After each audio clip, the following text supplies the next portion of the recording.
morning NFT lovers, Andy here from Nifty Things. So I just got a question for you. In the last week we've seen NFTs, the volume just quite drop.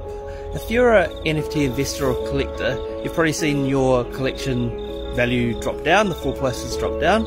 It's not for all of them, some have gone up, and I've seen 4 or 5 projects which had a lot of hype this week and they haven't minted out.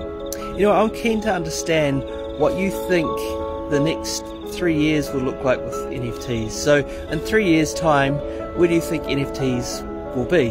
Feel free to stitch this or just leave a comment below.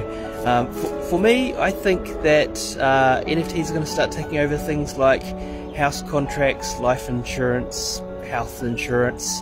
Obviously tickets are a big thing, and so it's going to be more than just your PFPs. But anyway, keen to hear what you think.